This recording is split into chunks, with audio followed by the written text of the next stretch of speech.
Hello everybody, today I'm here with the start of another reading vlog, which I am always so excited to start. And I figured, you know what, we are halfway through the year and I have set quite a few challenges for myself this year as far as reading goes. I am trying to complete the ABC reading challenge, the Rainbow reading challenge. I want to complete my Goodreads reading goal, as well as completing 25 in 2025. Now I have named 25 books right here that I would like to read in 2025. And out of those books, I've read quite a few so far, which is phenomenal. I've been doing really good. I've been able to kind of maneuver them into reading vlogs or any other sort, and that's been amazing. However, there are 10 books left on my 25 for 2025 that I want to read. And yes, we are halfway through the year. I have 6 months to get to 10 books. Is it possible? 100%. But I'm gonna focus this entire reading vlog on reading 4 of them. So that way I can get down to 6 left and I won't feel as anxious. So of the 10 left, I have the last one by Will Dean. This is a thriller. A Curious Beginning by Deanna Raybourn. This is the first in the Veronica Speedwell series that I've been really interested in. Emily Wilde's Encyclopedia of Fairies by Heather Fawcett. Again, the first in a trilogy that I've been really interested in, and it's a like fantasy trilogy. Rules for Vanishing by Kate Alice Marshall. This is a YA thriller. Y'all, this is probably the oldest book on my TBR, which is why I put it in my 25 for 2025. I'm a Teenage Slasher by Stephen Graham Jones. It's actually one of the books that my husband added to my 25 for 2025. It's a thriller horror. Time I Got Drunk and Saved a Demon by Kimberly Lemming. This is like a spicy fantasy romance. Not fantasy romance, spicy. Yeah, I guess there's fantastical elements. It's a demon. I just thought it'd be really fun. Mary, An Awakening of Terror by Nat Cassidy. This is a horror, very long horror. Clown in a Cornfield by Adam Cesar, I believe is how you pronounce it. This is a YA horror. I tend to love YA horror, and this is a series, and I was like, I needed to add that. A Long Walk by Stephen King. I wanted to have a Stephen King book in my 25 for 2025, and The Long Walk was the shortest one that I own. And lastly, we have The Reformatory by Tananarive Due. This is a long, again, horror. I'm so excited for this one. So of these 10, I am like genuinely excited to read them all. I will get to them eventually, but you know what? Let's do 4 in this video, and I'm gonna try and change up the genre. I have a lot of horror and thriller books here, but I definitely think I can find 4 that are relatively different genres for this video to make it fun. Okay, so these are the 4 that I think I'm going to read in this reading vlog. I went with 4 different genres. We have Clown in a Cornfield, again, a YA horror. We have That Time I Got Drunk and Saved a Demon. I've been wanting to read this spicy romance for forever. Now is the time. Emily Wilde's Encyclopedia of Fairies, a fantasy, and then Rules for Vanishing by Kate Alice Marshall. Again, this has been on my TBR for like 3 years. I need to read this. It's a YA thriller. That's so interesting how I have 2 YA horror and thrillers and then fantasy and romance. Super excited to knock these out. I'm gonna add them right up here to my need to read immediately. And let's knock some things off my 25 for 2025, shall we? Alrighty, I'm here with my first update. I started Clown in a Cornfield by Adam Cesar. Hopefully I'm saying that correctly. And y'all, I'm pretty far in. Also, first of all, my daughter made me a little sprout bookmark. Using that forever. I'm on page 158, chapter 11. I'm like almost 50% of the way through this book. It is a YA horror, so it does read pretty quickly. And so far, I'm liking the vibes. It's essentially about this town who's obsessed with this like clown who was like kind of a mascot of the town.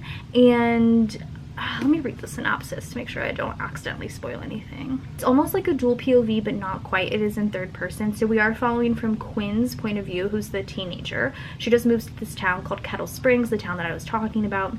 And she's kind of learning all about the like group dynamics in the school and how the town feels like really strongly about this clown. And the group she hangs out with is kind of like not necessarily rebellious, but they're just kind of like pranksters. They make these like online videos pranking and doing all sorts of like pranks that are kind of pretty harmful and really disrupt the town. They ended up setting like a factory on fire and like a lot of really harmful pranks. And then the other point of view you're kind of getting is from the adults side, who see this group of teens and think that they're the reason that the town is falling apart.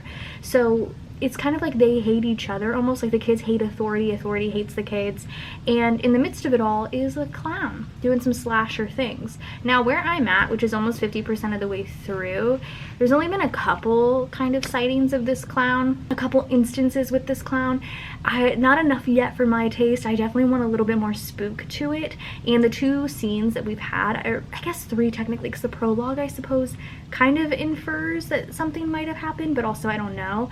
I really enjoyed. Otherwise, it feels a little slow paced, but I really want the spookiness and the eeriness to pick up.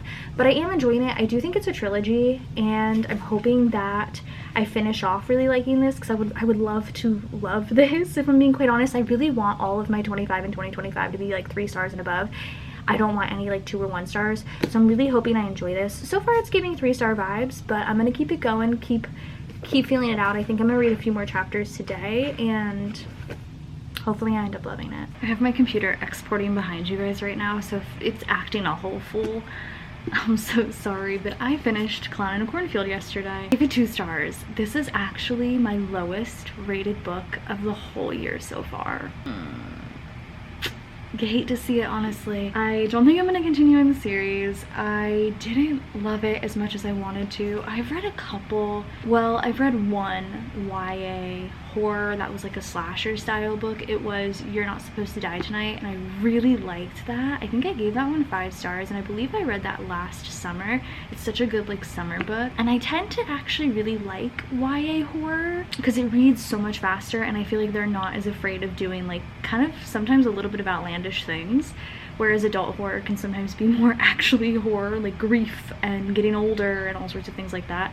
This was a slasher, and it was very predictable. It was super predictable, and there is a movie that I'm not going to say the title of the movie because I feel as though that will 100% give the plot of this book away, where it's similar to this but reversed. It's hard to say. It's hard to say. But I don't know. It was so predictable. These characters were like, I guess like you were really supposed to care about like our main gal Quinn, but she just wasn't fleshed out enough. I felt like all we knew is that she was just a new girl, and her mom had passed away tragically, so she moved with her dad to this small town, and she immediately gets in with this like group of bad kids. It's just like, I don't know, none of the characters are really fleshed out. The scenes moved so quickly. I guess I am more of a slow burn person in general. I didn't think I was. I thought I enjoyed fast-paced things, maybe just in thrillers, because the horror just went, like the slasher part just went so quickly. Like it was just so fast. It was scene, end. And then epilogue for the next book, which is Friendo Lives. And I'm not going to continue in this. I would recommend it if you are a fan of like teen slashers. Just go into it knowing that it's just like a little cheesy and incredibly predictable. Like super predictable. But yeah, this is my lowest rated book of the year. That's crazy. 2 stars. I guess it's good if that's my only low book of the year, but like come on. I just didn't love it.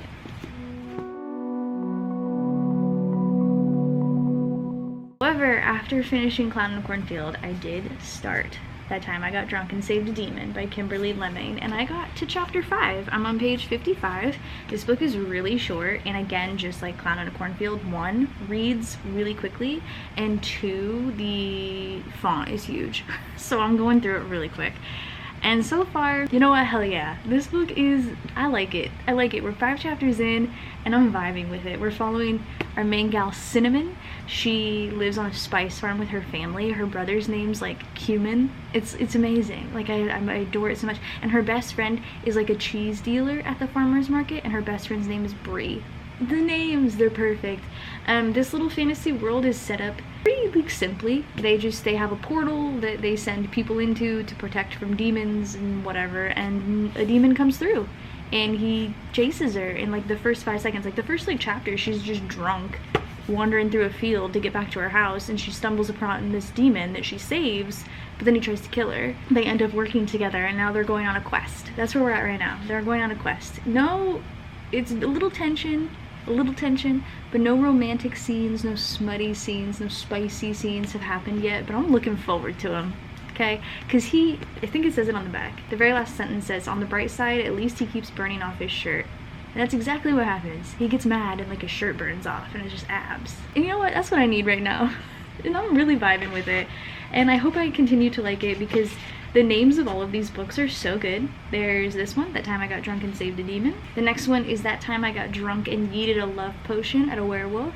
and then That Time I Got Drunk and Saved a Human. I want to like this a lot, and I do. I'm vibing with this so far. But yeah, I have a feeling I'm going to finish this really quickly, and I hope I really enjoy it, because Found in Cornfield sucked, and I need this to be good because I need a win for this reading vlog. I just sat down to film my what I read in May and realized I haven't updated you guys on That Time I Got Drunk and Saved a Demon. 4 stars. 4 stars. I read this book so quick as opposed to the other books I've been reading, I guess, lately. This was so easy to read. I had such a good time. I don't even remember what I said at the beginning, but they go on a quest together. I'm just gonna go over the synopsis again because I don't even remember what I said in the last clip, and I'm sorry, but this book was so good. We're following Cinnamon. She's the daughter of a spice farmer, which I adore, and she stumbles home drunk one day and saves this demon, essentially. And they end up going on a quest together to save all the demons, pretty much. And I had such a good time. The spice in this wasn't too much. I look at this cover and I would think there's so much, like an exorbitant amount of spice. It wasn't terrible. It wasn't overdone. It was perfectly fine. The quests were my favorite part. I enjoyed going on the quest. I will say the first, like, I read the first quest, and the first quest, okay, so this book is like barely 250 pages. The first quest, we were done by page 200, and I'm like, oh boy, we still have like 3 more to go on, and there's 50 pages left. The first one took a lot of time, but I kind of enjoyed that because I feel like you meet 2 characters that are going to be main male characters in the next couple books, so I really liked that. I liked kind of meeting them and seeing kind of their progression, but I really liked this. I really did. I thought it was a good time. I thought it was fun.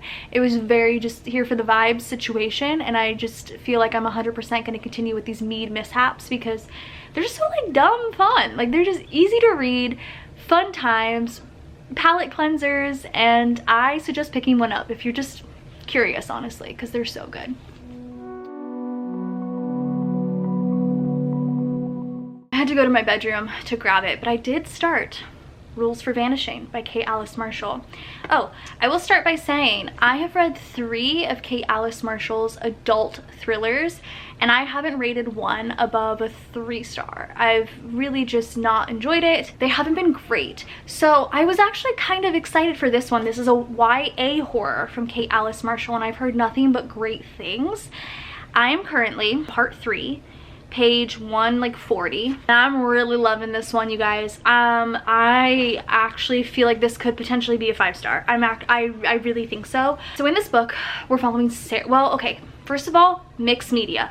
Love it. It reminds me kind of Dead 11 in the sense where there's a lot of like interview bits and pieces, interviews, video recordings, and then you do get the chapters of Sarah's perspective. So Sarah's sister Becca went missing a year ago, but Sarah has a feeling she knows where Becca is.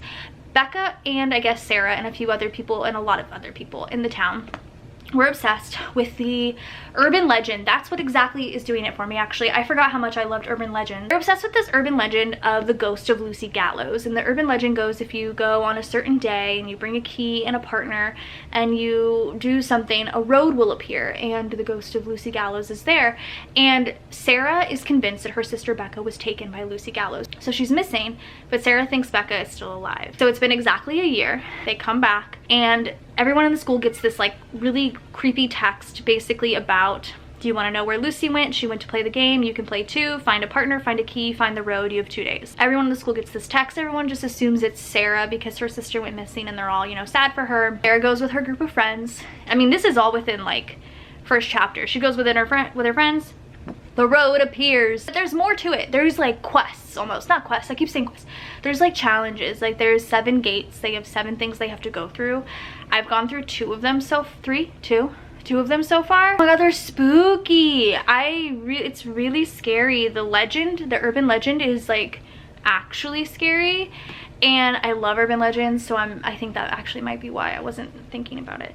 But I'm having a really good time with this. I'm reading it really quickly. I mean, it's YA, so obviously I should, but this is really good. And there's a couple other books that I think are her YA ones on the back I might have to grab because the adult thrillers aren't doing it.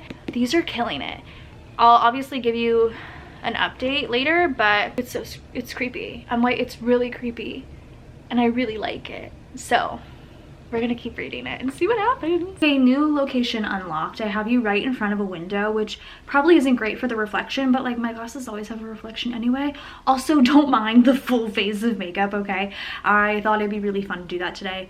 Haven't done it in months. I feel a little strange and I can't wait to take it all off. But anyways, I'm here to update you on my Rules for Vanishing reading. I have one part left. I'm on part 5, page 320, and that's all I have left, and I'm very excited to finish this.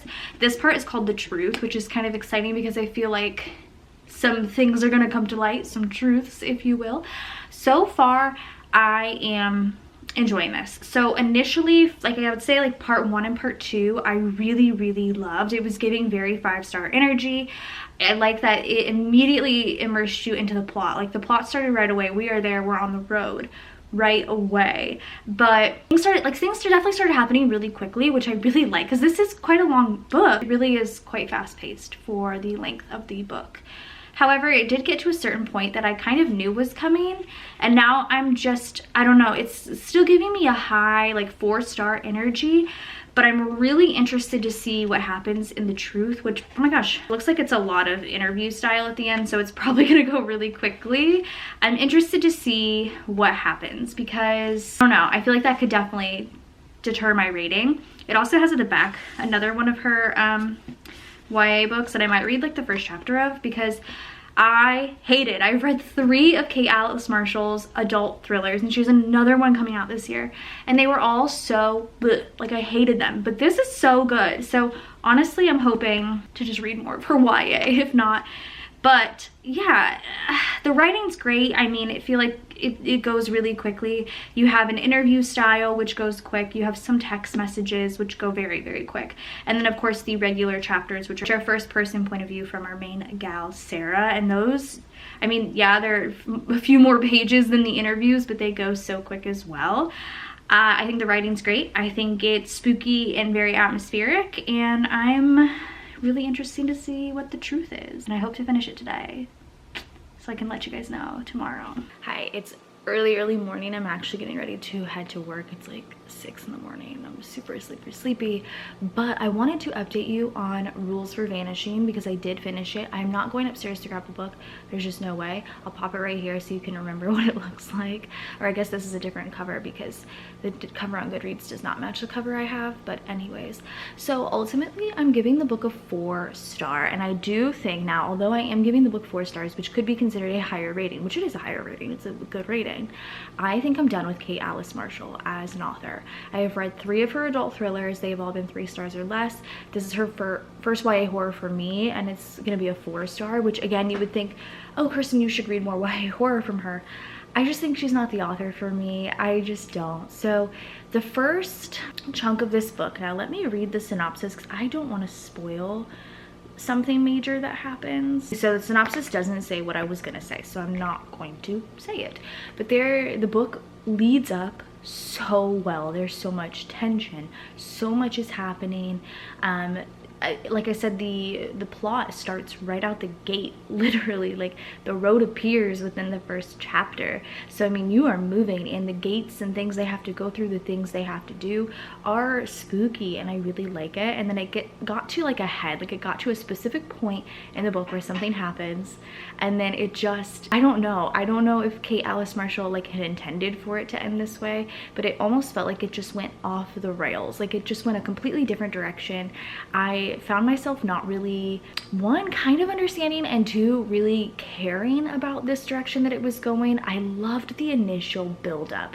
The build-up was so good. The first like half of the book was so good, and I really felt like it was going to be a 5-star at that point. And then the ending just was absolutely like not what I expected, and it made sense with the like actual, like I guess second quarter or third quarter of the book ending the way it did, but I don't know, I just didn't care for that. So I guess you could say my probable rating would be like a 3.75. I gave it a 4 just because the ending like really hooked me and I really enjoyed that. but it just, I don't know. I'm just so disappointed. And like I said, I think Kate Alice Marshall is just not the author for me. The writing's good. I mean, it was easy to read. It read like you're reading someone's thoughts, and I loved the mixed media aspect of this book. But I don't know. I just couldn't give it above a 4, and I just don't think Kate Alice Marshall is for me.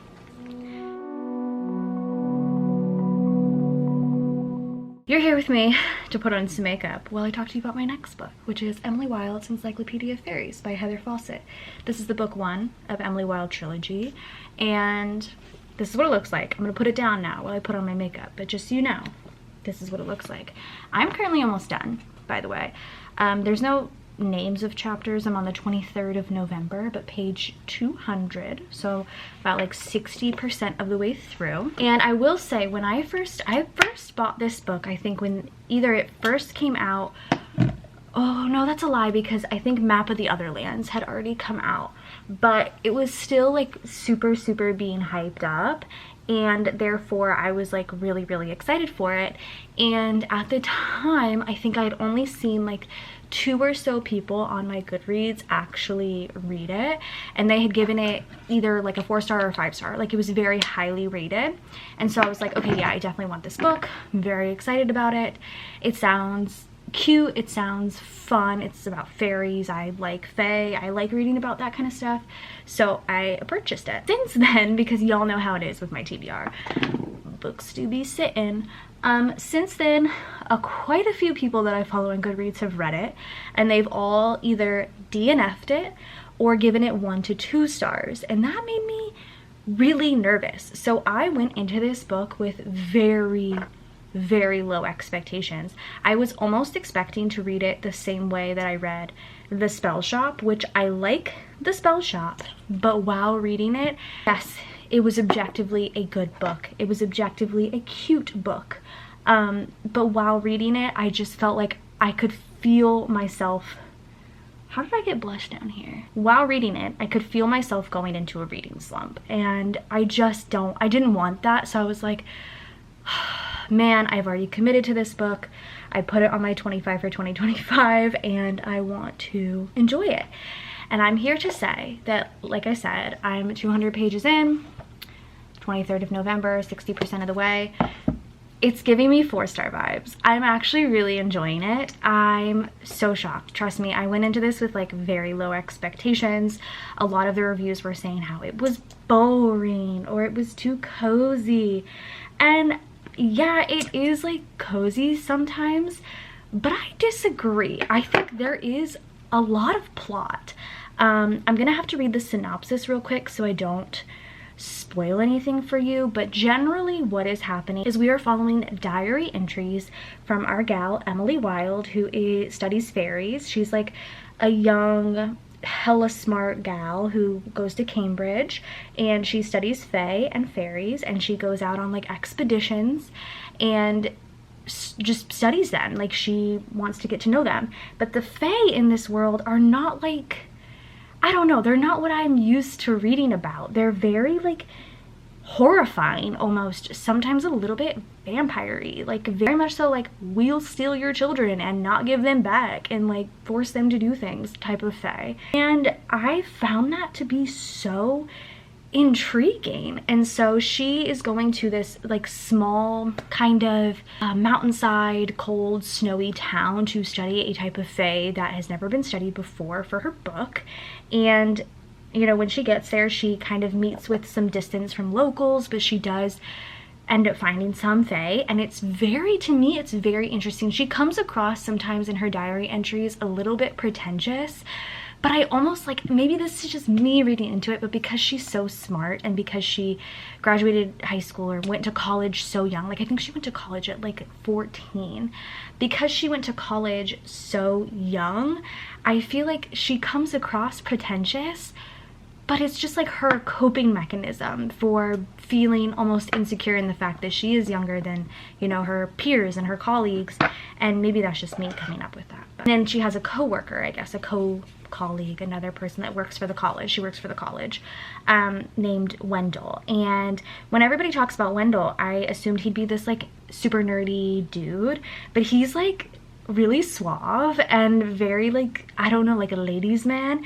And it's like quite the opposite of what I anticipated when like whenever anybody talks about the synopsis, I just assume Emily's this like badass chick, which she is this badass in her own right, but like she's very much so like nerdy and keeps to herself, and Wendell's like big and extroverted. And when I read it, maybe I just associate that with me and my husband, because we are that type. Like I'm very to myself and he is very let's talk to every single person we see. That's not me. But I'm really liking this. Hold on, let me read the synopsis though, just to double check that I don't spoil anything. Oh yeah, I guess it does in the synopsis talk about how she is like to herself and nerdy, and Wendell is very much so insufferably handsome academic rival, blah blah blah. He charms the townsfolk, whatever. It does talk about, it says, but as Emily gets closer and closer to uncovering the secrets of the hidden ones, which are the most elusive of all fairies lurking in the shadowy forest outside the town, she also finds herself on the trail of another mystery. Who is Wendell Bamblebee, and what does he really want? To find the answer, she'll have to unlock the greatest mystery of all, her own heart. That sounds super cheesy, but like, oh, I'm like really enjoying it. I feel like I'm reading it so quickly. And once again, like, yeah, I guess she comes across as like a little pretentious, but like the stories about the fae she run into, the hidden ones that she has, you know, met and stuff, have been super interesting to me. And like I feel when we get to those plot points, like those are very much so the forefront of the story. Like they're not few and far between. You are meeting with these fae quite often. The romance side of it is a little bit more few and far between, but I tend to like that. I think we're getting to watch this like relationship start and develop while learning about fae. And yeah, there are some like excerpts at the bottom. I'm gonna be really frank with you, okay? Hold on, let's see if I can find one. Like this stuff at the bottom, I'm gonna be honest with you, some of that can be really confusing. I'll be browsing over it. I don't really be reading that. I just scooch right over that because I'm here for the meat and potatoes of this story. I'm here to learn about these fae and what they want with people, and like, I don't know, Wendell's secret, and I'm really enjoying it. I definitely think it's going to be a 4-star as of right now. I will be continuing with the trilogy because I can see where it's going and I really like it. So yeah, so far so good. I have reading sprints with the besties today. So like I said, I'm on page 200. There's like 300 and some pages. I hope to finish this today with the besties. I hoped to finish it last night. Every night since I started it, I've been reading like 100 pages. Last night I read like 20 because I was so tired. So I'd hoped to finish it last night. Did not get to that. But I hope to finish it tonight with the besties, and then I'll probably add the second one to my wish list because I do like it. And I'm so happy that I like it too, because I was, let me tell you, when I was so anxious about everybody not liking it, I was like, oh my god, I'm gonna hate it too, because I tend to agree with the masses. But on this one, it's not the case. I feel like there's going to be a bit of a glare just because of the window being directly in front of my face, but hey, we can always ignore it. But I finished Emily Wilde's Encyclopedia Fairies today. I finished it while doing reading sprints with my channel besties. Guys, this is a 4.5. I don't know why I can't give it a full 5-star. I think for me, and this is, I say this every time and I know this comes across so stupid, but I just, when you're reading a book, when I'm reading a book, I feel the 5-star energy, and I didn't feel it with this book, but this still was so good. 4.5 stars. A lot of people were saying, or at least I saw a few Goodreads reviews saying that this felt like a cozy fantasy and that's why they DNF'd it. But I feel like, yeah, there is some cozy fantasy qualities to this, but there is still so much of a plot. There are stakes. There is a very slow burn romance. Like, I'm talking, we barely got a kiss in this book, and even then I was giggling and kicking my feet. I had a great time with this. I immediately added Emily Wilde and Emily Wilde's Map of the Other Lands to my wish list. I thought it read so quickly. I loved the diary entries.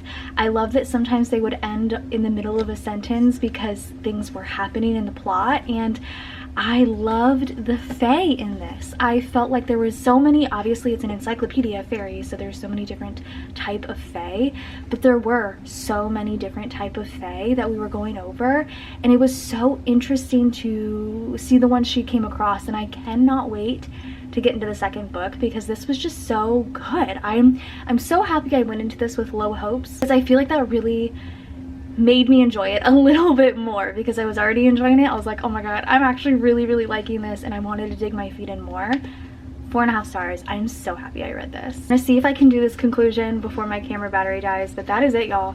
Here are the 4 books that were on my 25 for 2025 that I knocked off. And honestly, all of them were really good except for Clown in the Cornfield. Clown in the Cornfield is arguably my worst book so far of the year, but I loved That Time I Got Drunk and Saved the Demon.